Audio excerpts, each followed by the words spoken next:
for heroes proved in liberating strife.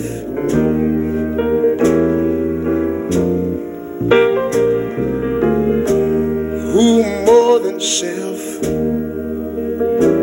their country loved,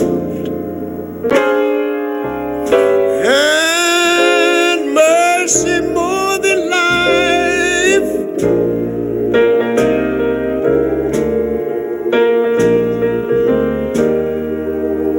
America, America, may God thy gold refine till all success be nobleness and every gain divine. When I was in school, you know, we used to sing it something like this. Oh, beautiful for spacious skies, for amber waves of grain,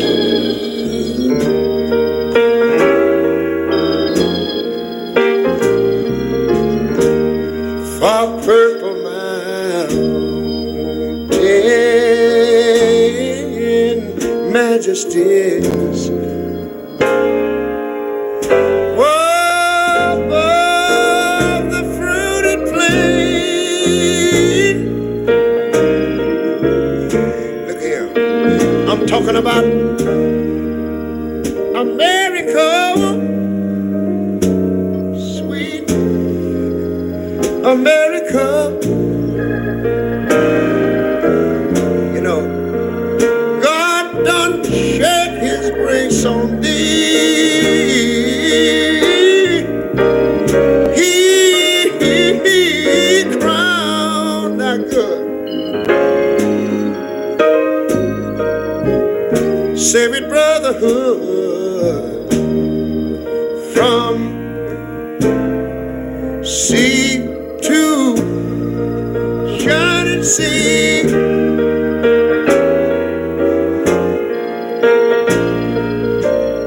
America,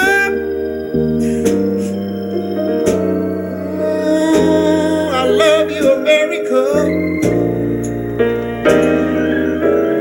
because my God done shed his grace on thee, and you ought to love him for it, because he crowned thy good. He told me he would, saving brotherhood from sea to shining sea. Oh, Lord, thank you, Jesus. Shining sea. We did it, y'all.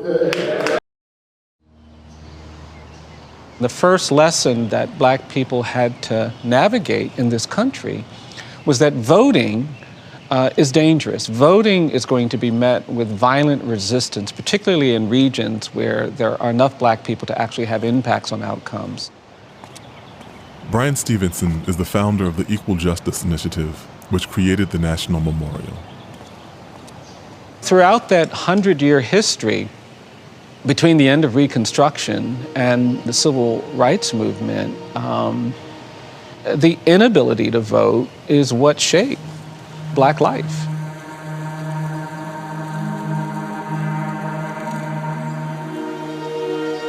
The memorial is informally known as the National Lynching Museum, and it's filled with thousands of names of black Americans, many of them killed amid the push for voting rights.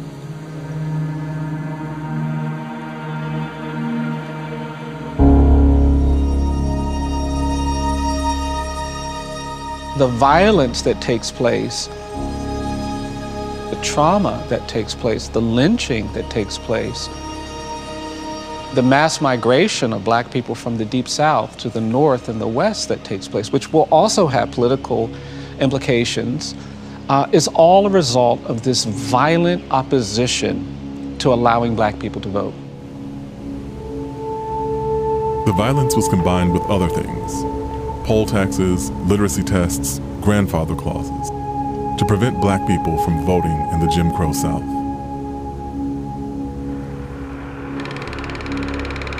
The long struggle came to a head in 1965 with the march from Selma to Montgomery, which the future Congressman John Lewis helped organize. We're marching today to dramatize to the nation, dramatize to the world, that hundreds and thousands of Negro citizens denied the right to vote.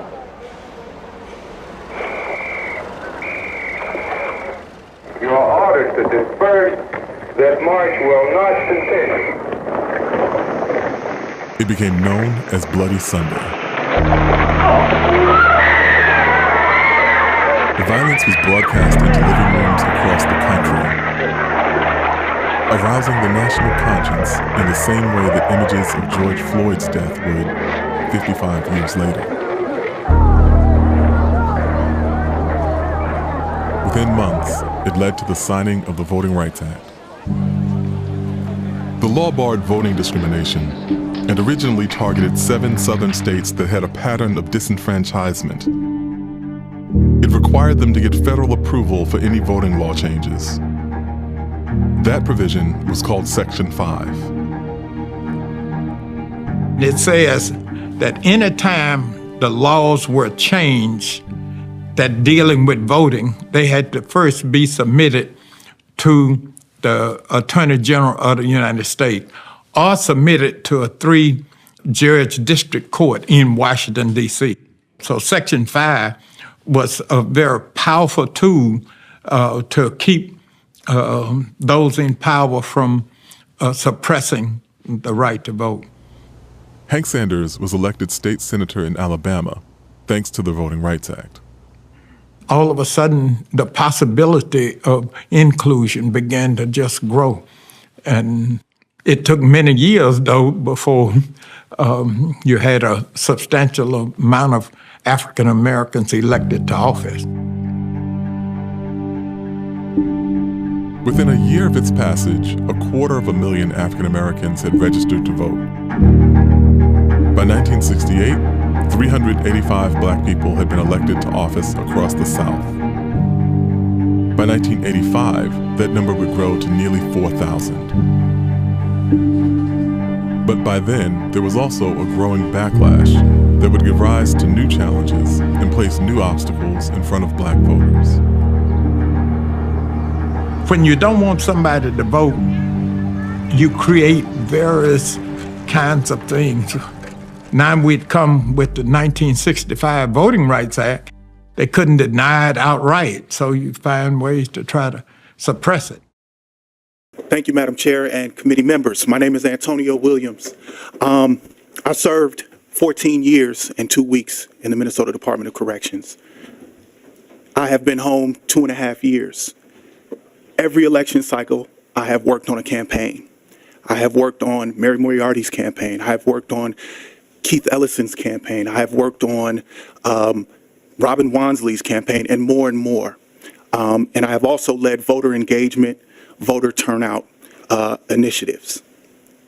I have been welcomed back into community by community, but I'm not welcomed back into my community fully by my state, by my country, because I am not fully included in our democracy. What I know about inclusion is that it restores more than just the power to choose representation. It restores dignity, it restores hope. Without full participation in our democracy, we are seeing people who say, this isn't mine, so why should I care?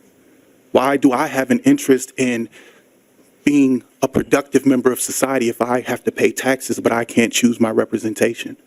And so what this bill does is it restores hope, it restores dignity, and it says I have a community who recognizes my worth and my value, and that when I'm better, my community is better, and my community sees that.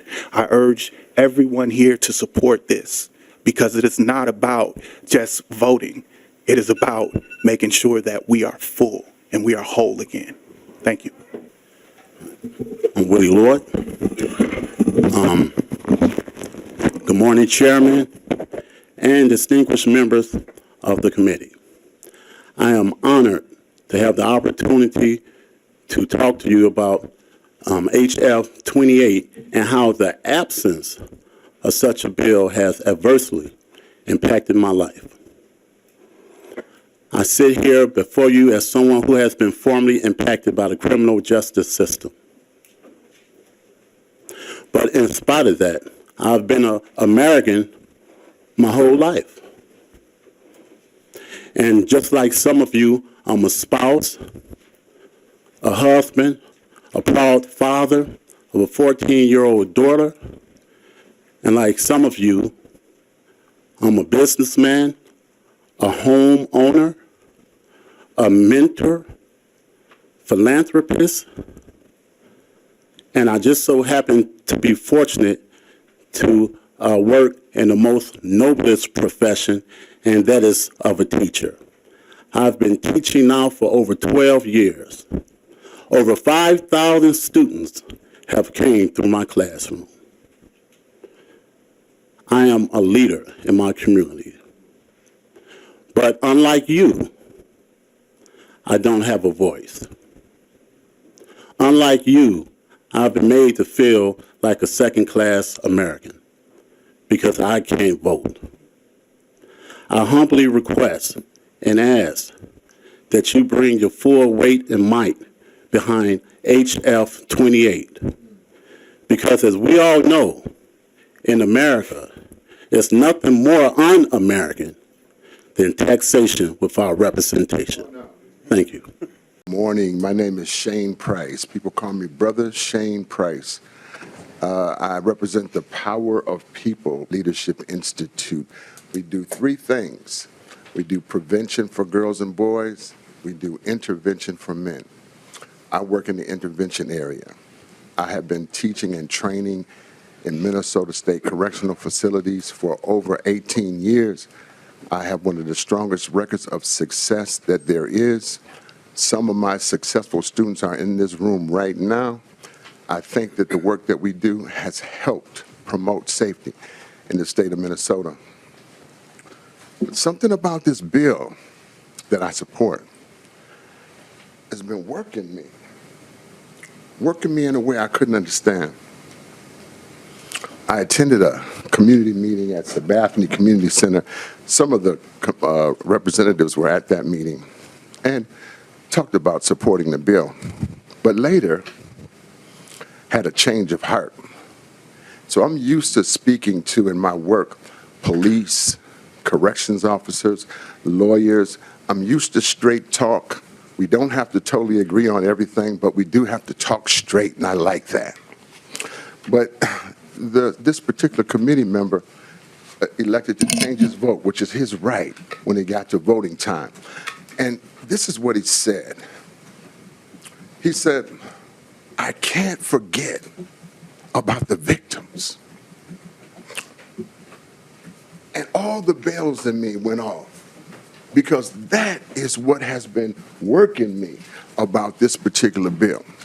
Because those victims who tried to vote many years ago but couldn't, were hung and maimed and brutalized. This is an opportunity to rectify, to restore, means to go back and fix it, to restore not just the rights of those individuals who are here today, not just the rights of those who have the privilege of voting in the future, but to go back and rectify, to restore some of the wrong that has been done in the past. This is why this bill is so powerful to me. And this is why I think Minnesota has the opportunity to be on the right side of history. I would respectfully ask you to support this bill, and thank you so much for your time this morning. I'm hoping that these celebrations will become moments that we look back on as these wonderful opportunities to be able to move some change in our communities now. And so within literally months of getting out, door knocking, trying to convince people to use their power to vote, trying to convince them to use electoral power, the power of the ballot, and yet I couldn't vote. And so year in after year in after year in, I stayed engaged in politics, and yet I could never hold that little red sticker that said I voted. I could never do it until now. Let's start with the assassination of President Lincoln, leading to the Andrew Johnson presidency. Johnson, a firm believer in state rights, allowed states post-Civil War to reestablish their own governments. Southern states, free from restraint, drafted their own laws that actively targeted the rights and freedoms of African Americans. To combat these oppressive laws, Congress passed the 14th and 15th Amendments. Now former slaves were granted citizenship, and states were prohibited from denying voting rights based on race, color, or previous condition of servitude. But the states simply worked around the amendments with new suppression tactics, ushering in the era of the Jim Crow laws. Poll taxes, literacy tests, legalized segregation. These state and local laws not only suppressed the vote, they made daily life for African Americans dangerous. The price for resistance was fierce. Meanwhile, on the federal level, the 19th Amendment extended voting rights to women, sort of, because Jim Crow laws still practically denied African American women the right to vote. Almost a century after the birth of Jim Crow laws, finally, a victory, with the passing of the Voting Rights Act of 1965. A year later, the Supreme Court bans the poll tax. The era of Jim Crow is dead, but the era of black voter suppression is not. In 2012, black voter turnout rate exceeded white voter turnout for the first time in U.S. history, leading to the re-election of President Obama. We are an American family, and we rise or fall together as one nation and as one people.